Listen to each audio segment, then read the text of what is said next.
Magandang araw mga kuya, mga cool at kuya. Andito tayo mga cool, mag-repair tayo ng transformer. Ayaw kasi magandar yung kanyang compressor sa fuel.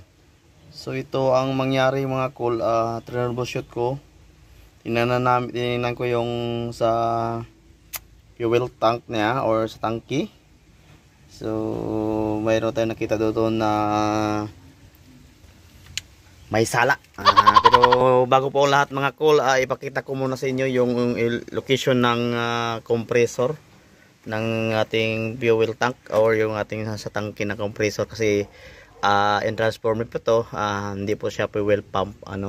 Iba po yung fuel pump niya, pressure talaga, malakas ang pressure nito.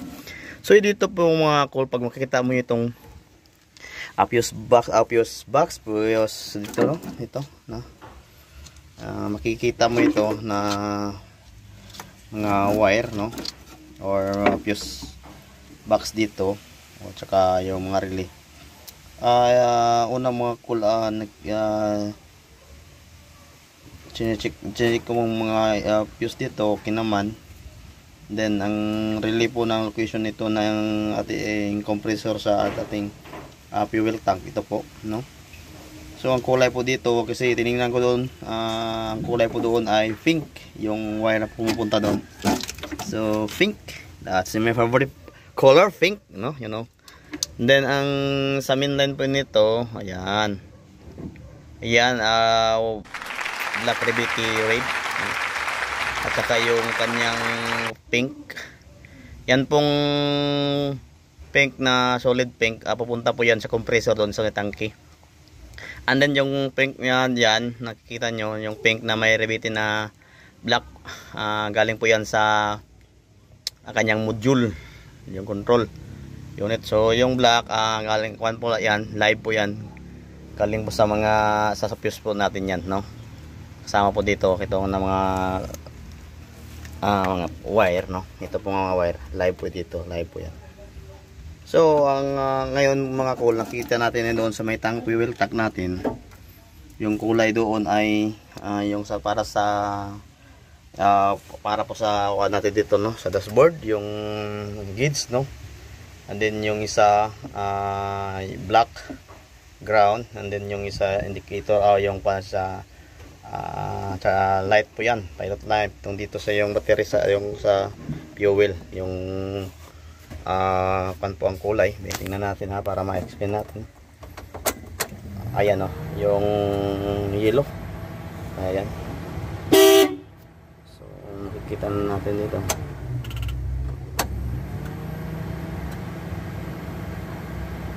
Wala yan. So ngayon empty po yan. Subukan natin pa-startin mo maya lang, kasi nag-charge muna tayo.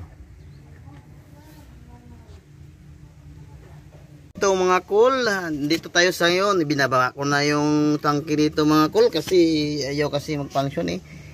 So ito po yung mga cool, ipakita ko sa inyo. Ito po yan, yung pink na sinasabi ko kanina. Ito po yung supply, no. So medyo mangit-ngit siya.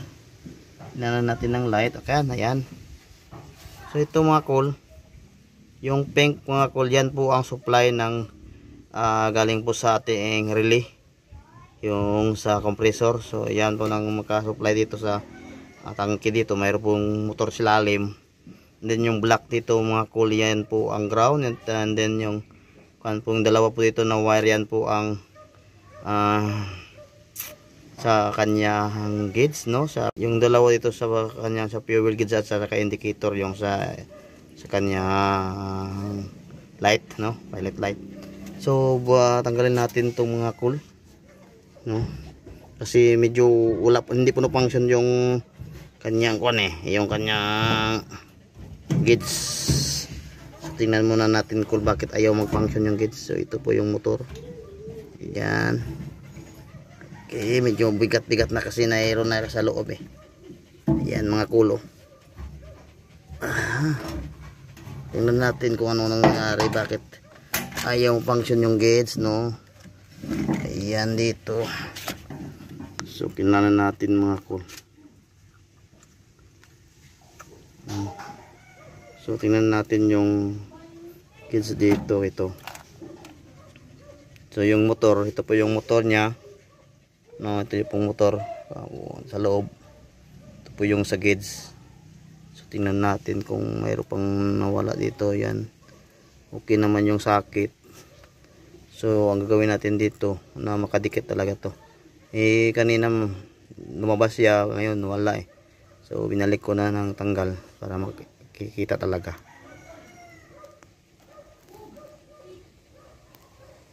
Mga kol, ready na yung ating mga set up na, balik na. So ngayon try natin. Yan, umandar na din kol sa wakas. Yan. So mga kol, ang trouble nito nandoon sa may kanyang tangke. Dito po yung trouble nito mga kol.